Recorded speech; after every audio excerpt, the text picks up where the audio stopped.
Ayin Beis. We just concluded chapter 70. And let me give a little summary, and we'll do something a little innovative today and interesting of comparing the Rebbe Rashab's ideas here to previous sources where they originate from, and I'll explain that in a moment. So let's go over this briefly. There's an interesting evolution here of what's taking place. First of all, conceptually, we're up to is the discussion of the anatomy of transcendence and its impact on our lives, on existence. So transcendence is what we call makif. It's an energy that is within all of existence, but apart. It's not manifest in any particular container. It is the heart and soul of why we human beings seek and search something outside of our structures, which animals do not do. It's the bottom line. And there's different ways that transcendence manifests. We talked about Tehirah Ilah, the impact of the before the Tzimtzum. There's the Tehirah Tata, the impact of Adam Kadman, the impact on the world, on souls. We talked about the impact of Keser Vatzilus.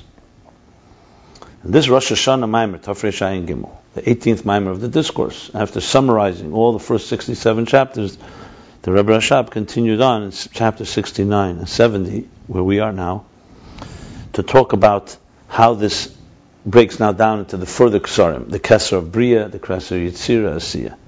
And what he's adding now also, he's also showing how this is the meaning of the prayers of our davening. So every day when we say Psukkah de Zimra, we start Baruch Sha'amar, and then we're going to conclude Psukkah de Zimra with Yotzer, which we say it right before Shema. This is all alluding to those prayers to the discussion of the transcendent dimensions in existence. So began to explain it first, going deeper into the Ratzon, the revolution of how the Ratzon, the desire of God. So there's a level of Ein Sof, divine consciousness, divine energy. Within that arises a desire for existence. It's called Bereish Hormanusa Damalka, or the Eitz Chaim is B'terem Sha'ola B'Ritzeinei. So there's a state, pre-desire state, which, by the way, we use pre-desire for Ak, but actually this is much more fitting, pre-desire. And then there's the desire state. Within the desire state itself, we learn now. Ak was pre-desire, because Atzilus is an active Ratzon. Ak is still like a more. But it's all dimensions. 65 is pre-desire. Yeah. Now, then we learned in chapter 70 that in the Ratzon itself there are two stages. There's a stage where it arises in his desire, but it's still, it's still, as he put it, not revealed even to himself. Okay, and then there's a state where it gets revealed to himself as well, and that's the meaning of Baruch Sha'amar V'Haya Elam. Baruch Sha'amar V'Haya Elam is the state of the rising of the desire, and Baruch Hu is that the desire should begin to manifest in the 10 hidden spheres. That's how we explained it in the previous chapter 70. Okay? So this Ratzon Klali, before the Baruch Hu, if you look on top of page Kuflam, it says, Baruch Hu Shehu Amshachas HaHelam El Hagili. That which was concealed in the desire should come L'Gili La'atzmei. And that's the Hashara. So how would we define the desire before it becomes revealed to himself? That would be an atzmizdik, an essential desire for existence. But if you asked that level, spell it out in details, there's no details to spell out yet. It's like almost an innate desire that has not yet been articulated. Now, I can't say the word articulated because there's no speaking there, but it's not been defined. So think of it like this: is the artist primordial? So there's the Ein Sof is not even desire. Ein Sof is just the artist's energy. Just think of it like that. The quilt. Just infinite energy. It's almost like a simple surface. Simple, seamless. Within that, obviously everything is driven by Atzmus and doesn't just happen. But within that emerges a desire. The desire for Dir B'Tachtainim, for, like he says, the way Metzias Nivdal. something outside of me. So the artist now has had the stimulation that he wants to create art. But there could be infinite pieces of art. And it could be each piece of art. What will it look like? Nothing is said there yet.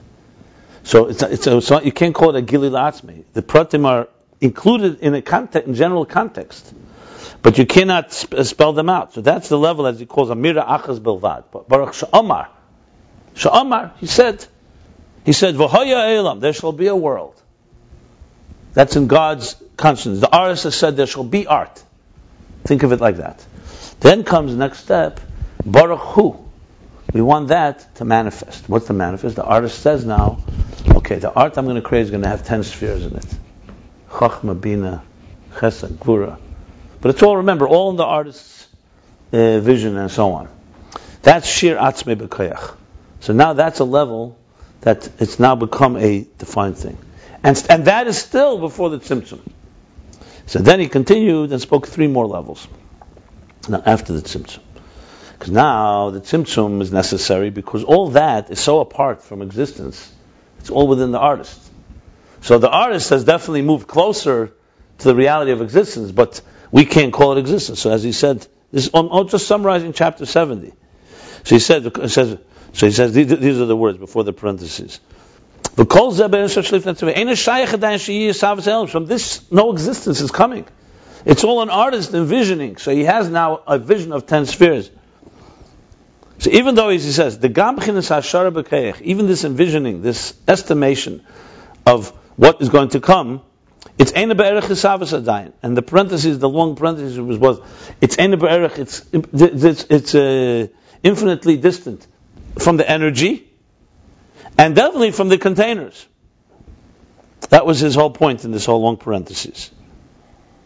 Because there we're talking about the infinite divine is envisioning a finite existence. Is this infinite or finite? The answer is no, it's still infinite. But it's become conscious. Now you could ask the question, why does God need all this? He wants it to be like man.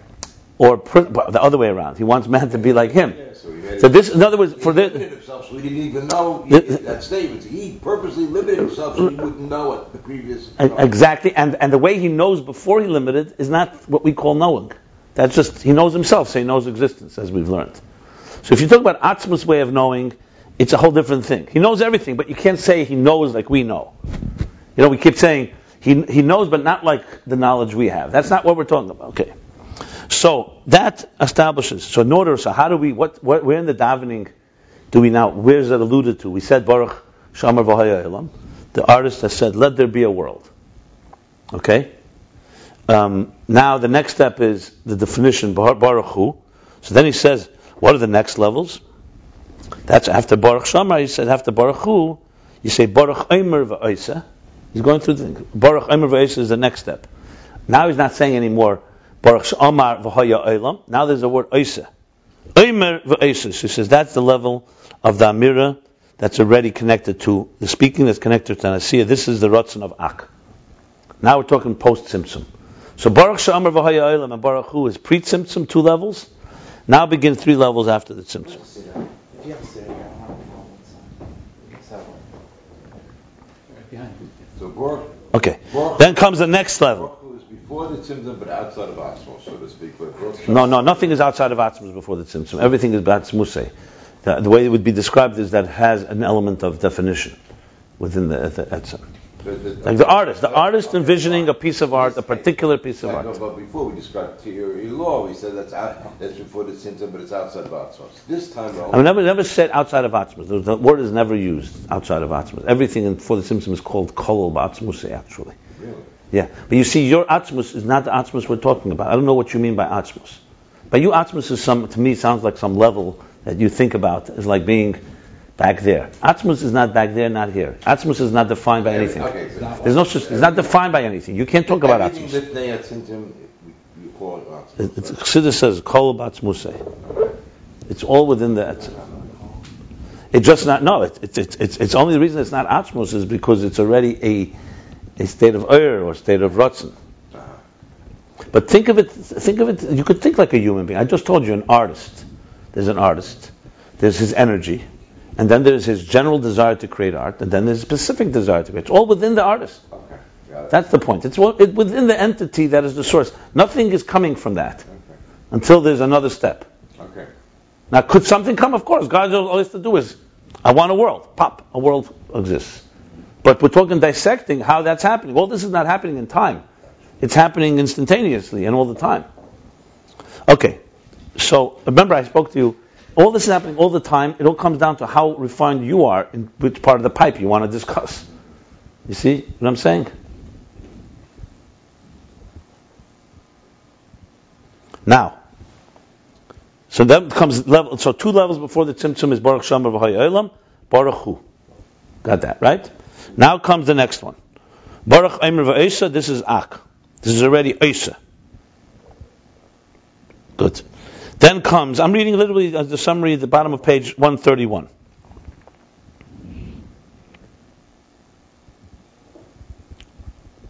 Then comes Baruch Geizer U'Mekayim. Why? Because even Eimer v'Eisa is still speaking. So he says Amir is still speaking, meaning not speaking actual words, it's speaking in the heart.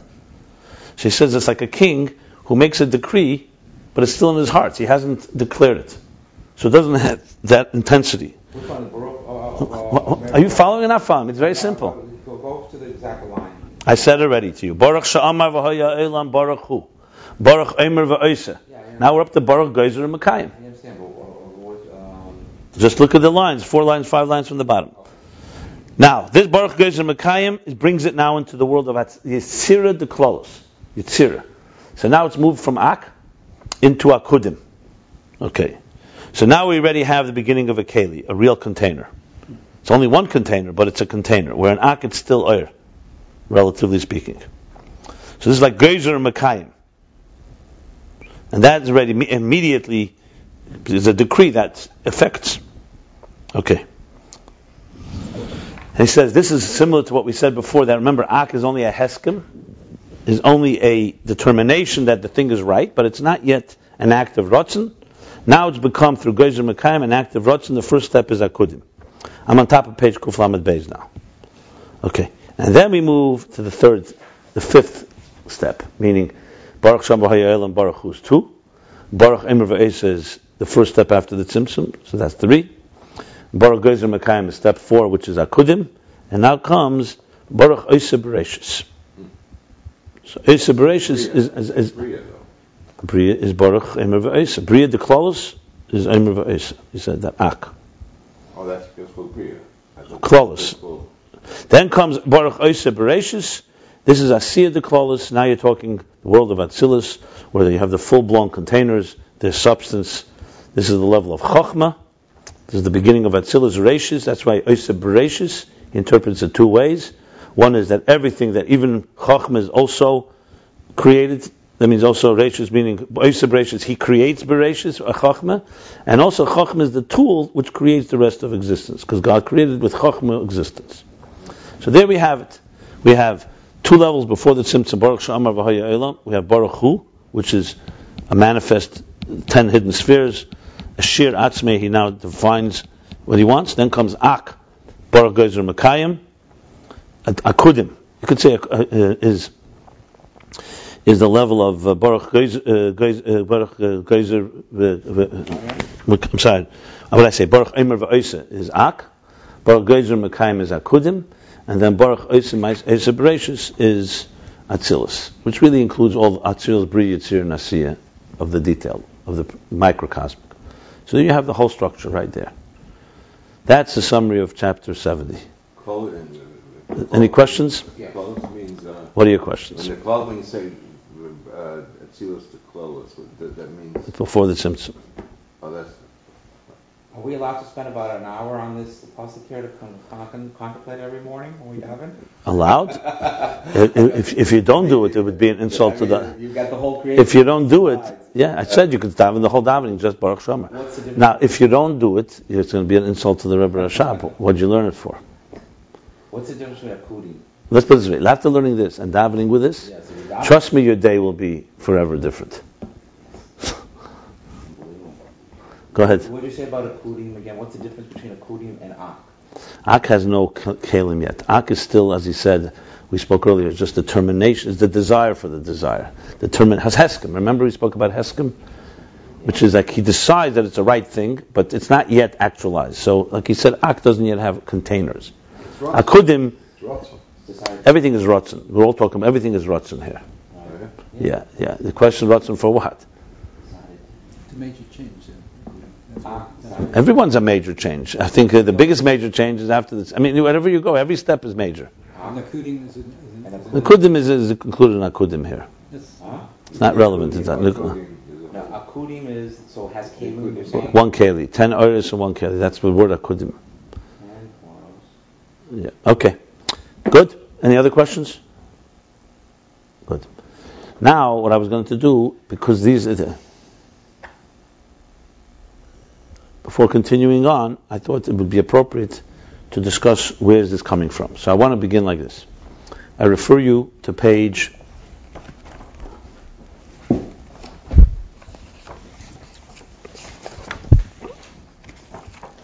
I believe it's Lamed Zayin. Yeah. Look at page 37.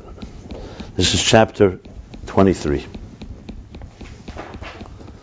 We're going to learn a little there's a little more not havonas in deeper understanding it, but the rooted, the grounding it in its sources, and you'll see it'll add havana to the whole thing. It'll add understanding to it. I'm giving you a little inside link what I do behind the scenes, okay? Or what everyone should be doing if they really learn this properly. So look at the top line there. This is a chapter that you may recall we discussed about Boruch. Remember Boruch was the example he used for letters. It was actually an example used for Esser Spheres Agnuzis. That there's the individual letters is each sphere, so to speak, each energy, but when they come together, there's more than the sum of the parts. That was one of the examples he gave then for the 10 hidden spheres. But he used the word Baruch, and reading the first 3 lines of the page. It says, the word Baruch, he's saying, just to give you context, has a meaning. It's more than just the sum of 4 letters. It's not just a Beis, a Reish, a Vav, and a Chof. It means blessed. And especially, he's saying, when you take the Baruch and you connect it to other words, Tevis Baruch, Hoye Mechuberes Tchilim Oy Tevis, and he says which ones. He uses this example, Baruch Sha'amar, V'Hoye Eilam. So then, Shahoye Muva Mehem Hamsach Skolam Mifla. Once you combine Baruch with other words, you understand from this an awesome thought, an awesome idea. How only one mimer, all he did was Baruch Shamar, one word, one utterance, and he created all the worlds without any effort. Just like he commanded and it was created. But look at that now, listen to the next line, and I'm going to throw you all off. And in its root, what is Baruch Shamar? Is the speaking of Ak. Shenivru boy kol ha'elam is bashva, which created all the worlds equally. Like it says in Siddur, in the explanation of Baruch Shamar. What's the Baruch? What do we bless God? Brachazu with His blessing. That this utterance of God should be revealed below. This is the Maimer Echad that encompasses all the other 9 utterances. That's it. I'm not going to read more. The rest is not relevant to our discussion. Now when you read this is a very different interpretation than what we just read with chapter 69. 69:70 says Baruch Sha'amar, which Amar? You're talking about the Ratzon before the Shir Atzmi B'Koyach. That's the Amar that's saying, let us have 10 spheres. That's Golav Galifu. Here he's saying, an Ak is what? Is Baruch Eimer Va'isa, not Baruch Sha'amar, not even Baruch Hu. Here it's an Ak. And not only that, he has a reference here. Baruch Sha'amar. So, first thing we do is we look in the Siddur. What does he say? This is the Siddur of the Alter Rebbe. No, not Siddur that we daven in. This is the Alter Rebbe had a Pirush on Siddur, but it was written, it's called Siddur Imdach. I believe it's probably on my couch over there, but if you want to bring it, I could show it to you. This is explanations on the whole davening, not just of everyday davening, also Rosh Hashanah and all the whole Siddur. explained al Chassidus, based on discourses that the Mittler Rebbe heard from the Alter Rebbe. So those discourses, he turned it into a siddur. Remember, the Mittler Rebbe was a real publisher. The Alter Rebbe wrote Tanya, but everything else was just Maimorim that were later published. The Mittler Rebbe actually published books, book after book on everything. He has a sefer called Siddur. He has a sefer called Derech Chaim, which is on Rosh Hashanah Yom Kippur. He has a sefer Shaarei Teshuvah Shaar, which is one part is on Chanukah, one part on Purim. He has a Teres Reishis on Rosh Hashanah. Derech Chaim is actually more Teshuvah. There's Teshuvah, Prikei Chivrim, Ba'at Kodesh. He has a form that he gave names to. So Mittler Rebbe was a serious publisher in a sense. He also published Biuri Hazer, explanations of the Alter Rebbe. The Alter Rebbe would say explanation on Zer every Shabbos. So this is a siddur. So I looked up in the siddur. We look it up in siddur. Yeah, it's accurate. What it says here is exactly what it says in siddur. He brings there the Arizal. The Arizal in Kabbalah explains Baruch Sha'amar, all within Ak. Okay? Actually, if you bring me the siddur, it's on the couch there. You know what it looks like? Siddur im Dach. Because I want to just read one line from there, which...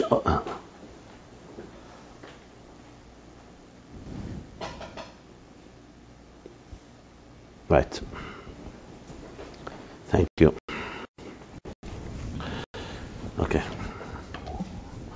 So, in Siddur, on Baruch Shamar, he begins this is the words of the Siddur that begins. Baruch Shamar, Umavur b'Siddur Hari, the Siddur of the Ari. So I'm just really showing how Chassidus evolved literally. What does it say in Siddur Ari? Zal, HaKavanas Pratis. There he spills out what you're supposed to have Kavana when you say Baruch Shamar. So it's very brief. Baruch Shamar, Radlo Datzilis. Reishis Delois Yada Datzilis. That's like the highest level of Atik in Datzilis. Means the head that is unknown. Baruch Hu Galgalta da Arechampin. The skull of Arechampin. Next level, in Kesser. Baruch Emer V'Esa, Moichis Temad Arechampin. Just by contrast, you see here what's going on. Baruch Gezer Mekayim Abba Datzilis, Chachma Datzilis. And then he goes on later, after Gezer Mekayim, he goes to Eisa Bereshis, Ima Datzilis, Bina of Datzilis. Which one is it, Ima? The Eisa Bereshis, the last one we dealt with, the fifth one. So here the 5 is Atik, Arich basically, Moichas Tema, Chachma, and Bina. Right. That's the Arizal. Seems like a complete steer to what we just learned in Lamed. Well, you could think it's a stira, or if you think microcosm, it's not a stira at all. The way it's presented later. We don't. When you see something like this, you don't see it as a stira. First of all, the way you'd say it is two different ways. There's nothing wrong. You can have different kavanas in Baruch Shama. There's no such thing as it's only this. You have a lot of things that are sometimes it's different levels. It's not that generally Chassidus. That's not a problem. It's not. You're not being kaveh. It's not halacha here. Do you eat or don't you eat it? It can be different kavanas on different levels. That's number one. Number two, even without even reading further, there's always microcosm. You could say these 5 levels before the symptom is what we're talking about. That's the simplest way to just explain it. The question, however, is, before we even go anywhere, I just look at sources now. At this point, I only know what it says. I'm not going to start speculating. We know what the Rebbe Rashab quoted here in chapter Chav Gimel, which really, he explains in this Maimed. Siddur explains that these level, by the way, is, he ends up saying that this is Ak, even though he doesn't say it's Ak. He says that Rizal means Ak when he says Radlah. Yeah. He compels us to say that because of a few things, the way he explains it afterwards. It says it's Malchus of Ak. That's Rad law. Anyway, I'm not going to go into the detailed explanation of Siddur. You can look it up. The question, however, the bigger question is that same Rebbe Rashab, this is chapter 23, just 46 chapters later, right? Knows what he wrote. So he has another explanation. So clearly this other explanation is not like coming out of nowhere. He clearly wants to say it very precisely because it fits the levels he's speaking here. So I don't find a contrast. When I see the two, I just see 2 ways, and 2 I find them. I actually wrote myself a thing. But I wrote to myself a little note. There must be a source for this one too. So I started searching. What's the source for this? So here's what I discovered. 130 chapters later, he even changes the order a little. Well, in chapter Kuf Nun, 150, I don't know if that's what you're referring to, but in chapter Kuf Nun, let's refer you to that, page 295. No, that's not correct. Chochmas Torah is never in a different place. It's always the same. It's between Arik and between Kesser. It's a link. No. It goes Atik Arich. Mochus Timo is in Arich. It's in Arik. No, it's not between. It's within Arich, because Arich is Kesser of Arich, which is not Mochus Timo. There's a higher level than the Mochus Timo and Arich. Anyway, that's not. I'm talking about. Okay, now page 295. Interestingly, he brings both interpretations all in one little section. Kuf Nun, you said though? Chapter Kuf Nun. Because I have chapter Kuf Nun on what? Very exciting. Oh, you're saying in the middle of it somewhere. No. I'm sorry, my mistake. It is Reish Tzadi Gimel, 293. So look, 293, around 2/3 down the page. Let's read. I'm going to read. So here he's speaking about his bonus, contemplation on godliness and so on. So then he says like this. He says, the Boruch Sha'amar. This is the lengthy contemplation on Boruch Sha'amar. Listen to this now.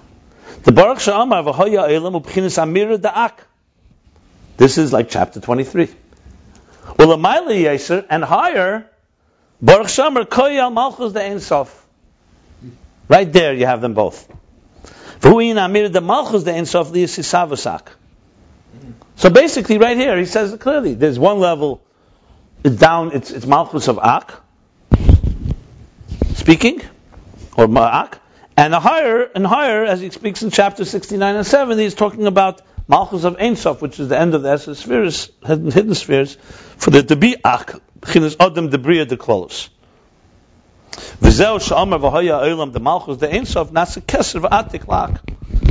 that means that this is actually a little different also, because we had before was the general desire says there should be a specific desire. Here he's saying that Malchus says there should be a Keser Atik La'ak. Okay, fine. Then he goes back to the first interpretation. V'gam Baruch Shomer hu amir da'ak v'hoya elam zeu shamach dak nasa keser v'atik la'atzilus. The second interpretation, the first interpretation. And Baruch Hu, what's Baruch Hu? That what? That Malchus of Ak should be the crown of Atzilus. Or Baruch Hu, in this first interpretation, the lower level, zeu b'chinas keser protid Atzilus. That's the specific keser of Atzilus. So specific keser of Atzilus in this first interpretation is way lower. In the second interpretation, chapter 69-70, it goes on one of the higher levels. Kesser Datsilis.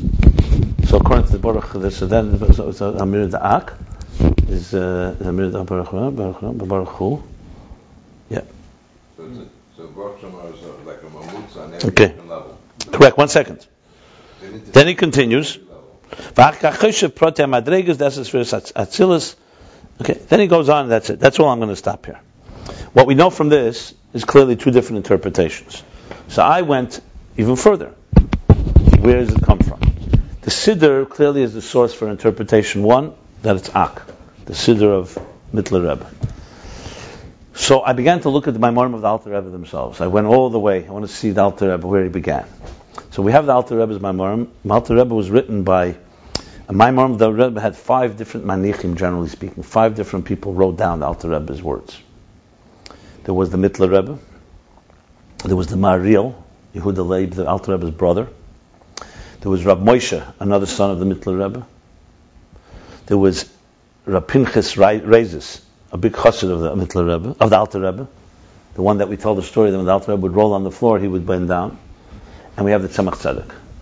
All these 5 wrote when they heard the Maimer from the Rebbe on Shabbos, like I heard the Rebbe. These 5 heard, and they wrote it down. And we have all 5. Many times we have the same Maimer by 5 different versions. Yeah. So that's a pretty big study to study them, and their styles are different. Like you guys did. I don't know. It'd be interesting if they did or they didn't. Maybe they did. Pinchas erases all the Memorim. Not every mimer is from all 5, but many of them we have. But did anybody collect Pinchas? Everything. We have everything. Everything. There's even a whole mimer Moria Admurazakim called Memoria Hanochas Harap. That's Hanochas of Rab Pinchas Reizes. So all the righteousnesses we know now are from him? I don't know, not necessarily. Reizes is a name, Rezel. Pinchas Reizes, he was a Pinchas, the son or husband of Reizes. Like Leib Saras. A lot of people were called by their wives' names. Really? Yeah, like you would be called, You'd be called Tzvi Chayes. Okay, Tzvi Chayes. One of the Chassidim from the Alter Rebbe, what would you be? Eliezer? I don't know. What's your wife's first name? Okay. It depends who's in control, you know. Anyway, bottom line is that we have all the Hanochas. Now the interesting thing is they're very different, and there's sometimes completely different understanding. I just saw another place, there's actually a contradiction. And the Tzemach Tzedek writes that in the first Nusach, it's this way, and the other Nusach is different. So Tzemach Tzedek was a very, very big medactic. He was very precise. He compared them, and he's the one that shows which Maimon went to Likutei Torah, whose version. So who do you think most cases? They usually Rab Pinchas or Mariel. Because the Mittler Rebbe, the way he wrote with much more harchava, much more length than it was actually said. Even as a son and a chassid. Rab Moshe, I'm saying my own analysis, probably the reason is, first of all, it's more sporadic. Also, his style is very, very deep, but not as smooth. Rab Pinchas and Mariel are the smoothest Hanoch. I'm talking simply from our reading. And I guess that was one reason that he chose, and also probably precision. It could be because the Mittler Rebbe himself was a Mittler Rebbe, then Rab Pinchas was very precise. Extremely, probably exactly as close as possible to what the Alter Rebbe said. Now the others didn't, God forbid, distort. They're all legitimate Hanochas. It's just styles, which is fine. It's a fascinating study. But you see this. So whenever you want to research this, you really have to look at the Alter Rebbe and how the Tzemach Tzedek organizes it. Because what he does is he compares. Tzemach Tzedek does something fascinating. He will take a Hanocha from the Mittler Rebbe or from the others and add footnotes to it. And I'll sometimes even say the language here is somewhat distorted, and I'll explain it. Instead, he's almost like an editor of their Hanochas. But he doesn't edit it in a way that you don't see. He says clearly, he brings the Hanocha, and then he will edit. So I began to look at the Baruch She'amar, Maimorim of the Alter Rebbe, and all the versions. I discover that in a few different places, everybody refers to two different messages that the Alter Rebbe gave with Baruch She'amar. So you actually say that Tzemach Tzedek writes in one place, this is based on a second version of Baruch She'amar. So I started thinking maybe the two versions are these two versions. That the Alter Rebbe, some Maimorim said like this, some Maimorim said like that, which is very common. As a matter of fact, the whole opinions whether the spheres have particles, that's the spheres, whether they're seamless or they have shape. The Tzemach Tzedek has a whole mimer where he says that in the summer of Tavkuf Samach Tez, the Alter Rebbe said it has shape. In another summer, he spoke a different way. And he reconciles. In other words, there's nothing wrong with like they heard of the Rebbe and there's different ways that the Alter Rebbe. So it's very fascinating to really study. You could actually see, like example, I found a completely different subject. The subject of the examples of sun and light. Remember this example of Shemesh, the sunlight and the soul. Are they examples for Erein Sof? So here's an elaboration of how they are, and then he qualifies and says in some ways they're not in examples. I found one Sukkot, first night of Sukkot, Tavkuf Samach Gimel. The Alter Rebbe says a mimer, and he says these are not examples that are good. Another version of that same mimer uses them as good examples. So which way did he say it? I'm sure that he said probably both, and this one emphasized that it's not. Then Sukkot, 5 years later, this first night of Sukkot, the Alter Rebbe speaks about it again, and you see it a little differently. My point is, it's a whole study of comparisons and so on. So I wanted to do is like this. So I began to look, and I found from the Tzemach Tzedek some hints to the explanations here in 69 and 70. But then, I actually sent a little note to my cousin who works on the footnotes of Ayin Beis. So he sends me back and says, in Shaarei Teshuvah Shaar from Mittler Rebbe, you have more or less the source of chapter 69, 70. So that's the copies that I made. So the Mittler Rebbe here is not a mimer of the Alter Rebbe. It's the Mittler Rebbe writing it, but I could say it's hinted to in some of the discourses from the Alter Rebbe. The Alter Rebbe himself is more, the Siddur goes more aligned with the Alter Rebbe. So I was just wanted to read together this piece in Shaar haTefilah. This is a sefer called Shaarei Teshuvah from the Mittler Rebbe. It's about Teshuvah. There's different sections in it. Again, the source of 23, chapter 23 version is the Siddur of the. He says clearly, the Rebbe Rashab says the Siddur of the Mittler Rebbe, basically based on discourses of the Alter Rebbe and Baruch Shamar. Then the source of 69 and 70 is Shaar haTefilah from the Mittler Rebbe, chapters 7 and 8.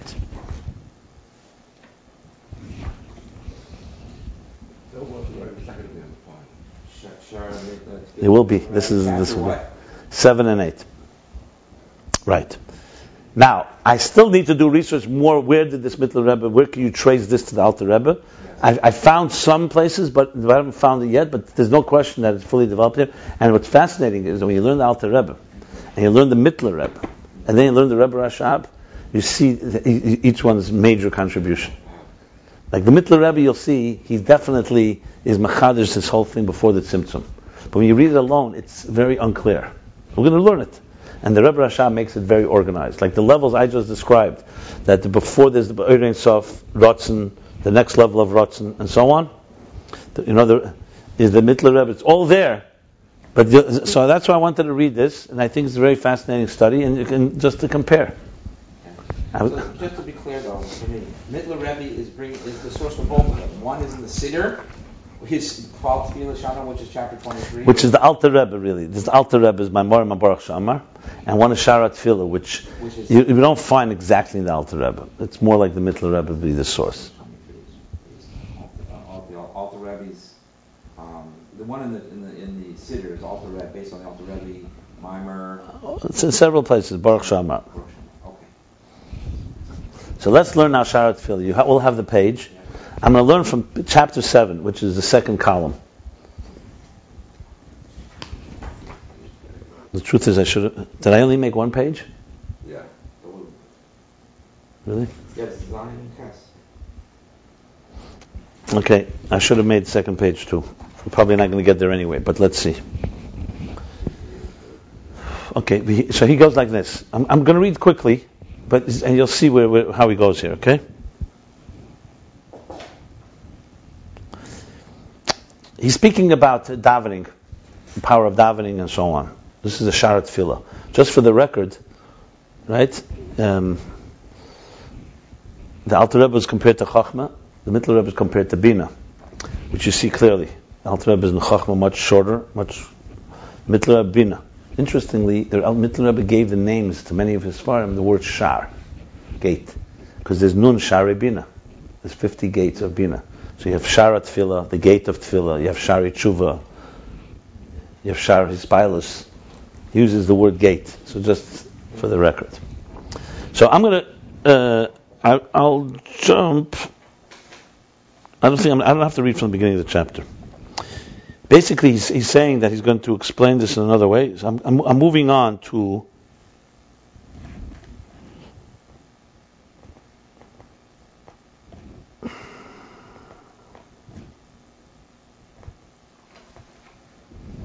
Middle of the page, okay? I'll start from here. It says, you see where it says, let me just read it. It's chapter 7. Now there's another explanation of the words Achrei Hashem, you shall follow God. It's another way to explain the word Achrei, that you shall follow him, behind him. In other words, to understand this, we have to preface what's Psukah de Zimra. Razal say a person should always organize their praises of God, and then you should pray. Rabbi Yehuda says, my portion should be from those that conclude the praises, Hallel. What is the relationship between organizing God's praises before you daven? Davening is bakashas rachamim. You're asking for God's compassion. Why is it important to preface it by organizing praises to Him? Because the fact is, even for Melech Basar V'Dam, a king of flesh and blood, when you ask him something, you don't have to start praising him beforehand. Tchila, klal. You don't have to start giving him a whole flattering him before you ask him something. And the kingly, the heavenly kingdom is like the earthly kingdom. So why by God do we need to praise Him before we ask Him for something? You go to your father and ask him something, you don't have to give him flattery. I mean, I know flattery always works, but the question is what's the deeper meaning, obviously. He's answering. The primary thing of davening is lifnei havaya, is standing before God. What does lifnei havaya mean? It's primius. It means standing before God with your primius. Like you panecha Hashem, you want God's face, I request. Lifnei Hashem yishpich sichri. Before God I pour out my words. Ukahai gavna, and other similar expressions. Ukameshikosav tefillah lekel chai. Uchein v'ani tefilasi lecha. He's bringing proof that tefillah is not just a regular conversation. It's pouring your heart out. It's going in. It's an intimate connection. Tefilasi lecha dafka. V'kach kol bakoshes rachmim b'tzlusa. Same thing with all the requests for compassion in davening. He milifnei Hashem. Are all you're trying to penetrate into God's insides, God's inner dimension. Yehi ratzon milfanecha dafka. You say Yehi ratzon milfanecha. What does that mean? May it be your desire from within, milfanecha. Ulezeis yazdu anshe knesset agdela, and that's why the anshe knesset agdela, the men of the great assembly who established prayer, they're the ones that composed the davening. That's why they organized. That's why they organized that first you have to begin by organizing your praises. Why? Because the praises of God is like the preparation of the externals, and the more superficial dimensions that prepare you to allow you to enter into the inner dimension. The Shem Havaya, the name of Havaya, in the 18 blessings of Shemoneh Esrei Ba'amrei Baruch Ata Hashem. So before you enter into the inner sanctum, they prepare basically a preparation for you to prepare in the outer level. Clear? Okay. And this is the Ikar Sheresh. This is the primary root of Psikut Zimra. B'yesha anoreim b'chol Psikut Zimra b'chol hasipur. Because as we see in the whole Psikut Zimra and davening, the whole thing is b'chol hasipur shvachim the shem. We see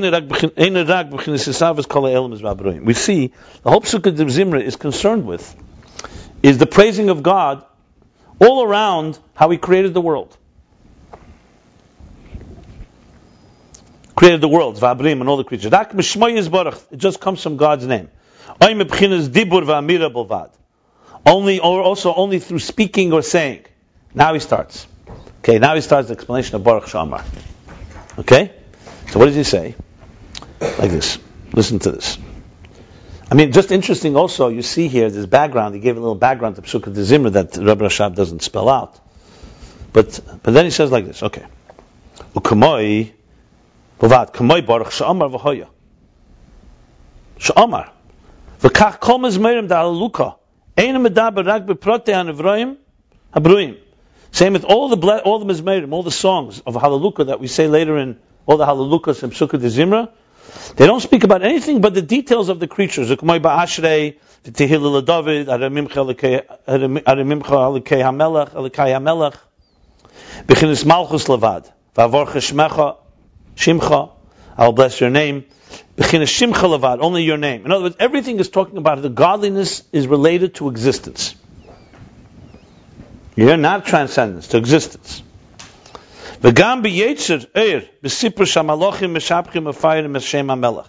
And also later, when we say the daven after Pesukah Zimra, we say the blessings before the prayers before Shema. We talk about how the angels praise and exalt the name of the King.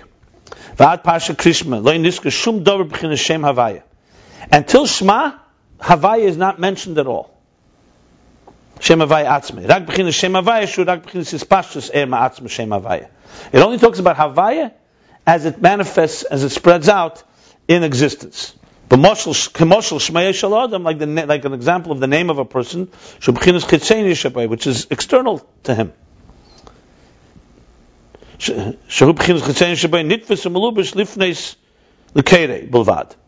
It's only an external label that manifests and malubish and enclosed in order for a person to return to someone that calls to you, lifnes l'kei levad, in order for him to respond to someone who calls his name.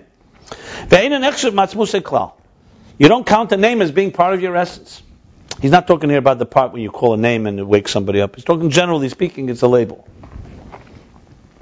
The same thing as the Malchus, the name of Malchus by God. I call that created, or call everything. It's only an outer level. Yeah. Right. Anyway, I'm going to skip now. I just wanted to go through this introduction. But anyway, it continues on how all this is still an external Pesukah Zimra, until it prepares you to go into the inner sanctum. Okay? And with this he explains, I'm going now to the next column. Go to column 3, the next page. Okay? 1/3 down the page. So he speaks like this now. To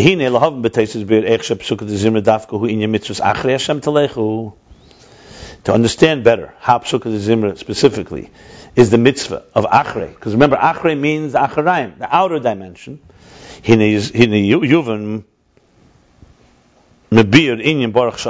Well understood from the inyan of Baruch Sha'amar. In general and in specifics.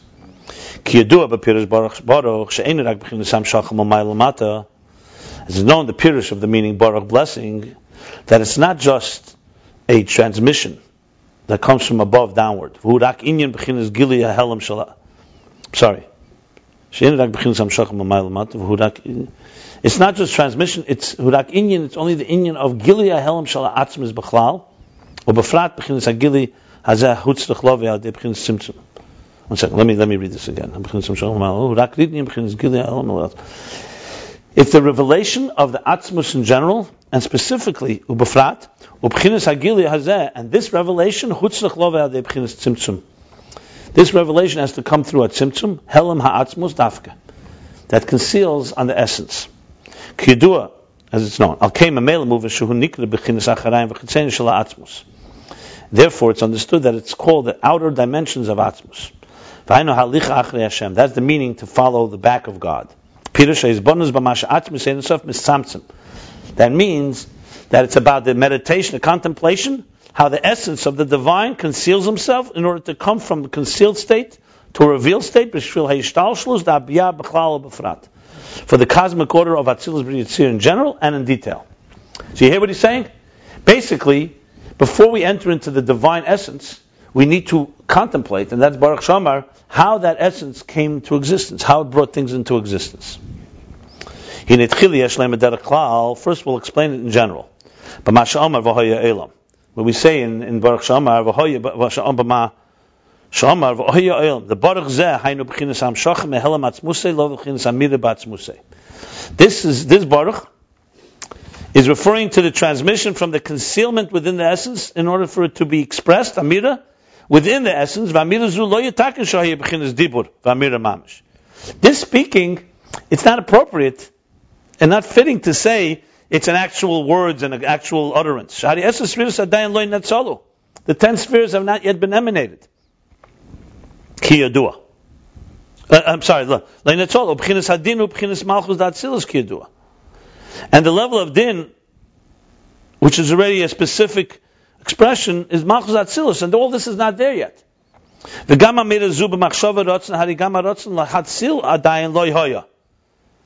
Here starts hinting to what he says here in Ayin Beis. And also this Amira, which is in his thought and in his desire, even the desire to emanate has not yet emerged. V'imkein pirish sha'amar zeh haynu b'chinas atzmis de'en esor k'sha'ol b'ritzein ha'pashut ha'atzmi. So you have to say that the meaning of this saying, Baruch sha'amar, is not actually speaking because there's no spheres yet. So you have to say it's in atzmus, ein sof, it's when it arose in his desire, his simple desire, to create. Like it says in the beginning, with the permission of the king, Golav Galifu, he engraved. See here, this is exactly the interpretation in Ayin Beis. I'm going to read the Haggah on the side. You see the italics? So he says, the Eitz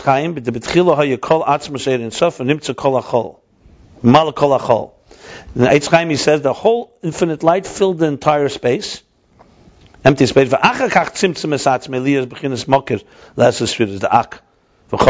afterwards he concealed himself. There should be a source for the 10 spheres. So we see from that there was a state where you didn't yet have the tzimtzum and the 10 spheres. So what means Omar? What means Baruch Sha'omar on that level? So he says Omar means, in other words, that something causes a desire to arise. That's what he says.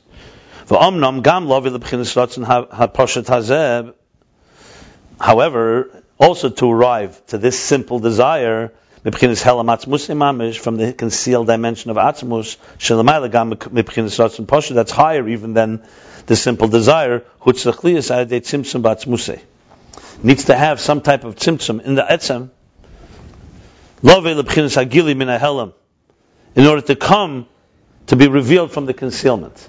So what he's saying here is exactly, the Ayin Beis explains it in detail, but basically he's establishing here that where does Baruch Sha'amar happening? Baruch Sha'amar is some type of state within the Helam of Atzmus, which the Rebbe Shab calls Erein Sof. Within that, Omar says that there should be a desire, a simple desire for existence. If you read this closely, you see right here 3 levels. You see the level before the desire altogether. You have the desire, and then you have the desire for the specifics. Okay?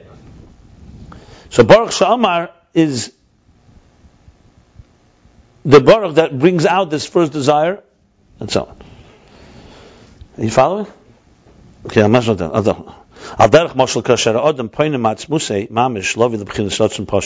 For example, a person who turns and leans from his essence to come to any type of general desire. Like I said, the artist before. The artist is just an artist. Then that etzem of the artist, everything is concealed there. When he first initiates and wants something, that's the example that he's using here. B'chlolos. So, love of the b'chinas pashas b'chlolos. Eize inyan dover ma. B'chlolos eize inyan dover ma. This is a specific revelation from the general concealment within his essence, kiyudua, like it's known. And this is the meaning of Baruch Sha'amar. The Baruch Sha'amar is that he should come, Baruch, that he should come to this expression of some type of desire. That Baruch, it should be transmitted, and it should be extended from the essence, from the concealment, menahelam the gili to the gili. No, he did not explain the bar. That's why this is so helpful. Because first of all, you see the detail. You also see how it's rooted. But the Rebbe Rashab does that he doesn't do here. He actually spells out the levels, Erein Sof, Rotzen, much more defined. But you see it's here. That's why I'm learning it. This is exactly, Rebbe Rashab is basically turning this into what he writes here. You go back to Rebbe Rashab and you'll see how the whole thing comes together so nicely. The Rebbe Rashab doesn't say this word Baruch v'nimshach. He just says Baruch Sha'amar is bringing that, yeah. But here he says Baruch v'nimshach ma'atzmusim in a hel. Now you also understand the word helam that he used. Remember we were talking about why does he use the word helam, the Rebbe Rashab? Because it's the helam that the Rebbe is using, because it's all concealed before. Anyway. And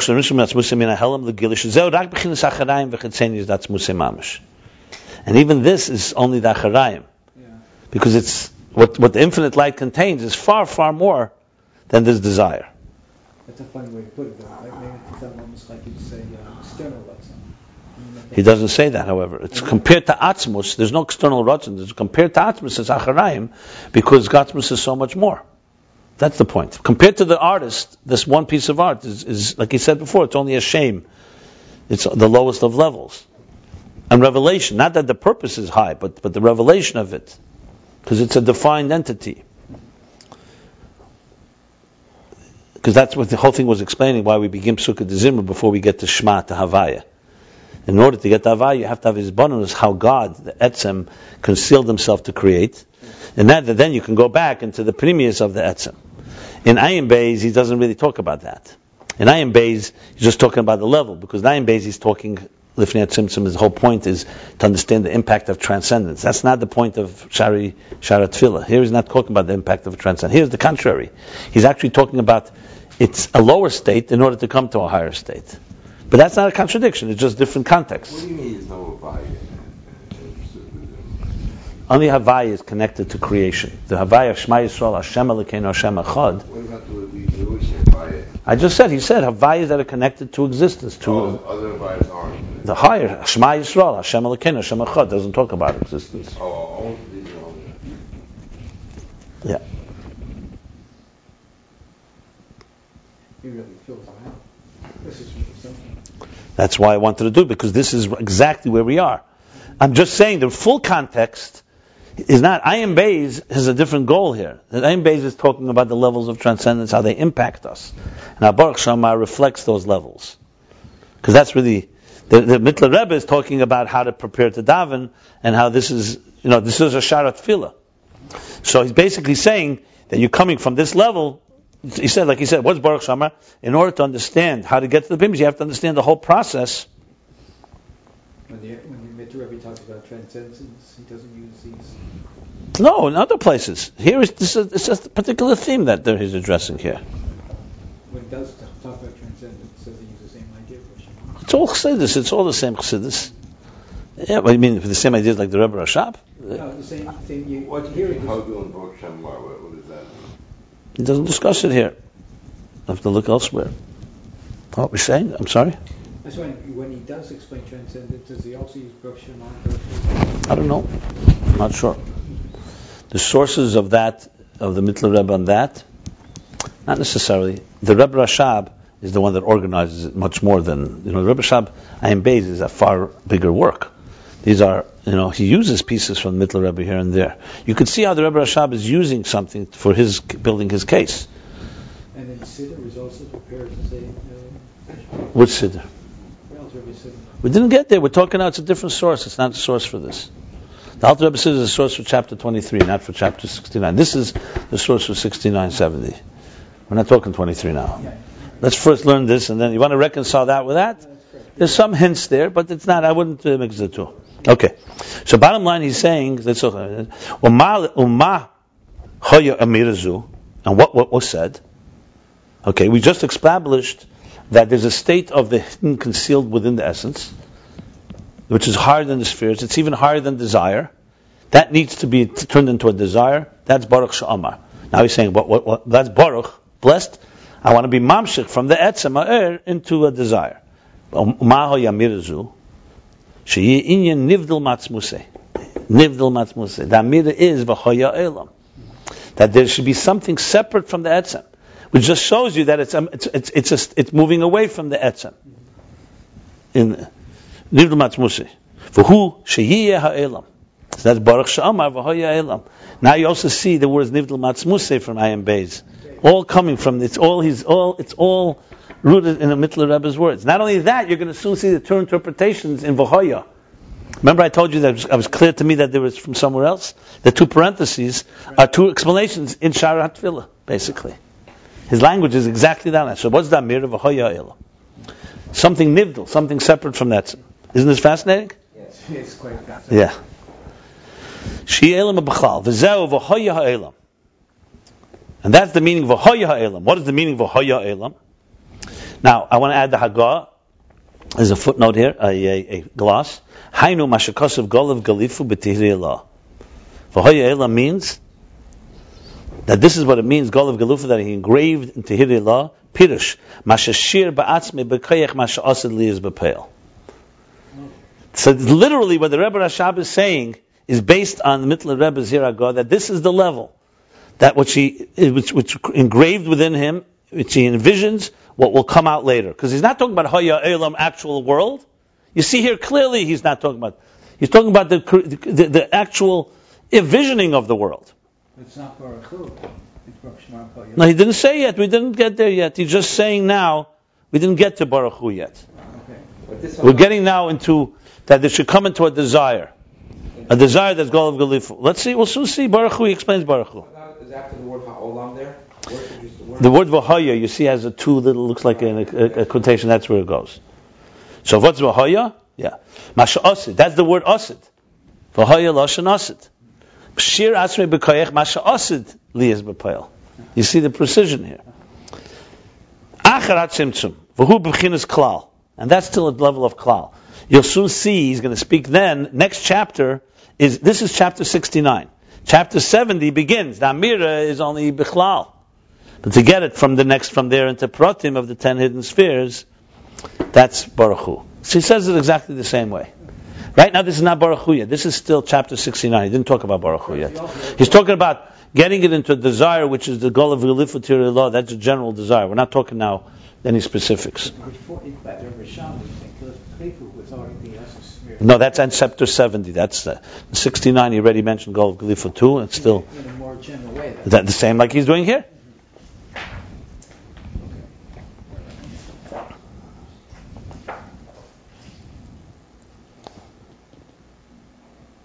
He says clearly, that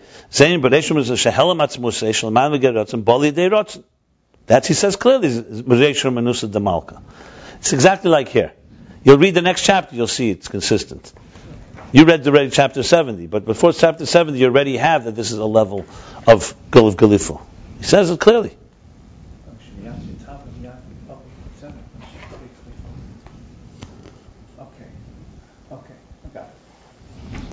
Then goes the specific. In that itself, there's two levels we already determined. There's Bereshim, so there's the desire.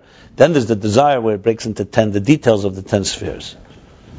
So really there are more than this. We have like this, Ein Sof, to get it into a desire. Then there's the desire that gets into the details of, but now we're talking like that. Okay. Probably more levels. So let me finish this. Now he says, Vahaya. Here's the two interpretations in chapter 69. What's Vahaya? This is the meaning of Vahaya Shema Asid.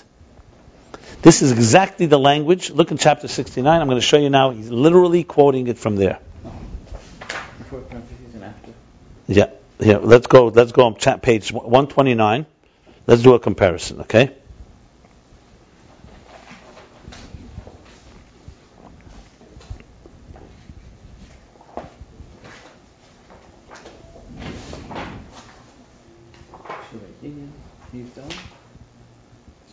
After the Zaman, okay. Where? What line? Right down, fifth line to the bottom. Yeah, the bottom. Now he's going down. Now he's basically summing up. He says after the whole introductions, which is the Rebbe Rashab's preparation to understanding this, he starts. You see, because he's holding up that's the whole theme here. Okay, you see that? Then he says, that's still not the here. That's exactly the language of read Mahoy Amirazu. Let's read.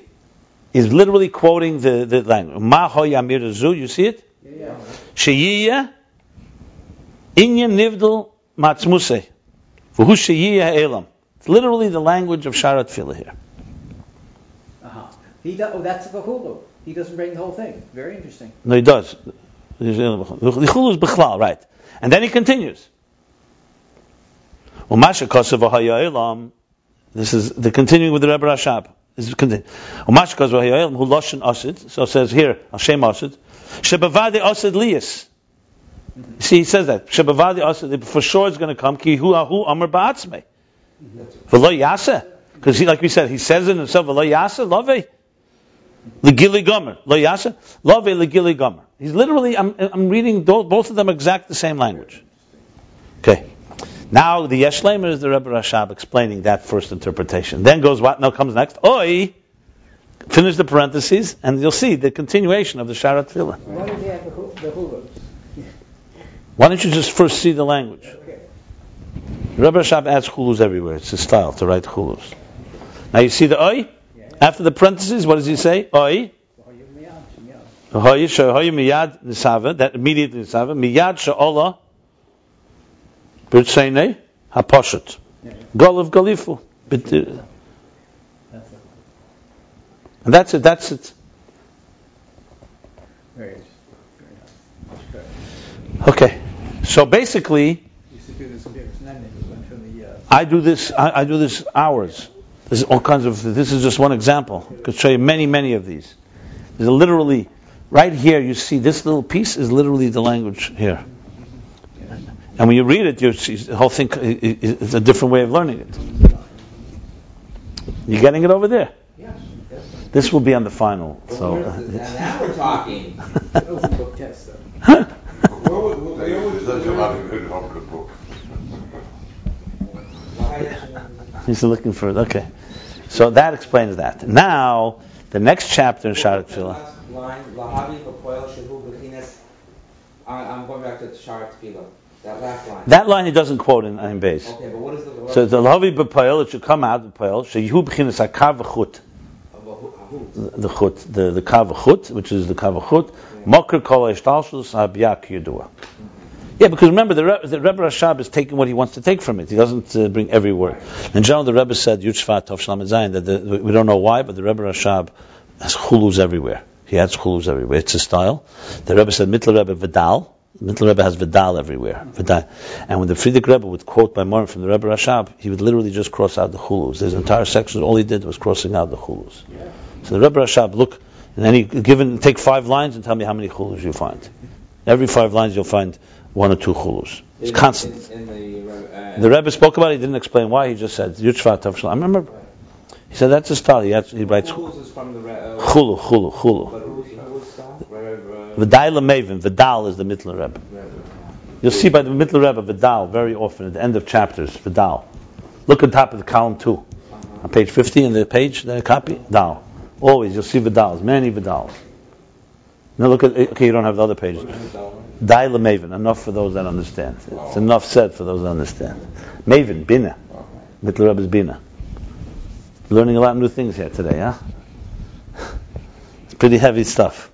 This is real chassidus, what we're talking now. Now you're talking real chassidus. I mean, I don't mean just the Havana. You see, what was the Rebbe Rashab? He was looking in his book. Not in the book, the book was printed already. He actually was right, he wrote what he said here. He didn't write it from memory. For sure not. Not that he didn't have the memory, but you can see clearly that he worked with it. You know, other places is fascinating. I'll show you pages in Ayin Beis, like pages taken with changes, subtle changes. I mean, it's a study. It's a whole lifetime study. From everyone. Tzemach Tzedek, whole pages. Alter Rebbe. By me, the main thing is I have to go. I like to find it in the Alter Rebbe because that's where it begins. That's where the river begins. You want to go to the beginning of the river before you see, you see the middle Alter Rebbe, and then you see how it starts. Which Hanocha of the Alter Rebbe we're talking here, and then you see how the Rabbeim deal with it. It's fascinating. It's really this. They don't even. I'm dealing with Bochum. I'm trying to show a few Bochum to do this. They're intimidated. They sit in yeshiva all day. No one's ever talked to them about this. I mean, this is what's done. Lahavdil, any research student is doing this with real. I mean, if he's doing real work, he's doing something like this. Comparative sources, texts. Yeah. People. I mean, I would have found this. I mean, I have a pretty good knowledge of most of Chassidus. So. The rest of us? No, you'd have to find indexes. Sefer L'Kutim could help. Other sources. But if you were going to do something like this, if you wanted to do a project, probably best would be I can direct you and tell you some sources. And there's rules also how you find sources. Like how do you find these things? So there's index, but indexes are limited. The real way to find it is when you learn a mimer, you look for the telltale signs, like he'll say, Siddur, Shaar haTefilah. So you right away go there. The Rebbe himself will tell you where he's taken it from, if you look good enough. Usually somewhere he's going to tell you that's a source. So then you start, and one source leads you to the other sources already. Like the Tzemach Tzedek. Once you find the Tzemach Tzedek, it's like finding gold. You know what I mean? It's finding gold. Because he right away tells you all the other places. Like Tzemach Tzedek will take a thing and say, and this idea was discussed in this mimer and that mimer, that mimer. He's a cross-referencer. He's a major cross-referencer. So it's a key thing. Tzemach Tzedek is a key traffic police here. Because you go to him, you find Mittler Rebbe, the least. Mittler Rebbe will never say where he took this from. Because the Mittler Rebbe was like a yam. The Mittler Rebbe is a sea. Really, like a river. The Alter Rebbe is the Mayan, is the spring. It's rooted from there. The Mittler Rebbe is already you're in the middle of open water. The Mittler Rebbe, you are lost. I'm telling you, you learn this. It's like being in an open sea. Mamish. Tzemach Tzedek grounds it back, turns it into. It's like Chachma Bina Das. Tzemach Tzedek organizes it. He tells you where the sources are. He's very precise. He's a real editor in many ways. He adds plenty. Tzemach Tzedek adds tremendous amount of understanding, Havana. The Mittler Rebbe is also his mind. Sometimes it's so overwhelming. You read it, and you can see there's just a flow of consciousness going on here. The Rebbe Rashab is the one that really brings it into. I would never be able to explain what I explain here without the Rebbe Rashab. No way. I mean, probably learning this without the Rebbe Rashab, it's just too. It's like this Helam Atzme. You don't know what to say about it. You don't have Oisius. What's Helam Atzme? You could say it's, all these things we talk about. Where here the Rebbe Rashab says there's Erein Sof, and that's before Rotzen, then there's Rotzen. He doesn't do that here. So the Rebbe Rashab is like, in a sense, a little closer to us. Mittler Rebbe is the brain power. The Alter Rebbe is the source. Tzemach Tzedek is the organizer. I mean, I don't want to quantify them. They're all Rebbes, and each of them in their own way. But it's a tremendous. I mean, what was troubling me was, where did this come from? Because you can consider that Mittler Rebbe himself has a completely different interpretation. But then I started looking. I told you, I mean, it's all detective work, really. At the end of the day, you could be trained. It's not that difficult. It's not. I learned all my life, so I have knowledge. I have a body of knowledge. But there are methods of how I could train you in methods of how you find the sources and then how you compare. Right now, what I'm going to do, I'm not going to leave this just here. I'm going to actually write this down, first of all, on my pages, that this is Loshen of, I'm going to write Loshen Shaar haTefilah with a suffix. And then I'm going to put it up on the website. On this chapter, 69, 70, I'm going to say this is the Shaar haTefilah with additions. So for the record, people will know now. Next time someone learns this chapter, they won't have to do this again. You still have to study it to understand and appreciate it. Remember, I think that maybe that a hint about, remember I said... I appreciate the Mittler Rebbe when I read the Rebbe Rashab. Without them that, it's the Mittler Rebbe, honestly, one of the hardest for me to learn. Tzemach Tzedek I can learn. I did a lot of Tzemach Tzedek. The Alter Rebbe is, you see, he's on a different level altogether. It's like learning Mishnah without Gemara. Like learning Chumash without a commentary. You see, it's not holy in the sense there's no Havana, but it's concentrated. It's a concentrated, dense stuff. You see depth. But you'd love someone to tell you what, you'd like the Alter Rebbe to sit here and tell you, what do you mean with this? The Rebbe Rashab, remember, these Rebbes, besides being Rebbes, they all were Kabul from their fathers. Tzemach Tzedek told the Rebbe Marash things that the Rebbe Marash told the Rebbe Rashab, that the Alter Rebbe told his son. So they were Makabel literally from the source. So they know, like, when the Alter Rebbe said a mimer, he told his children things about that mimer. Not everything was written down. So they passed it on. So the Rabbeim learned by their fathers. Their fathers taught them tremendous amount, which is between the lines. We don't really know what they taught them, but we know when I see the Rebbe Rashab, I see sometimes an explanation. It's clear to me. It's not just, not that the Rebbe Rashab can innovate it. It's clear that he heard, and he's expressing what he heard. You could see that. You could see many times like that. Sometimes they'll say Shamaiti, but very rare. Huh? You don't say Gevura and as much as Bina is Gevura, as much as Bina is on the left side. I mean, Gevura here is in the sense merely, not, I wouldn't say Gevura like Din. No. More Gevura as in... Why don't you finish that last part? I think it looks interesting. Yeah, it is. I was going to, because it's already, I was going to do, the chapter 8 in Shaar haTefilah is very similar to chapter 70. It continues. Because what we established now is what he said in chapter 69. That Boruch Sha'amar, you're taking from a state where there's nothing in existence, and it's turning it into a Ratzon, and that's Bahar Shamar and Vahaya, the two meanings of Vahaya, which really is the end of chapter 69. Yeah. Chapter 70 continues 8. I'll do this next time. I'll do 8. I have to make a copy of the next page and to learn it properly. We'll do it. Okay, let's just we'll stop here. So we did 69 with its sources, some discussion, a deeper discussion of the source of Shaar haTefilah, chapter 7, and then chapter 8, pages, by the way, just for the record, 25C through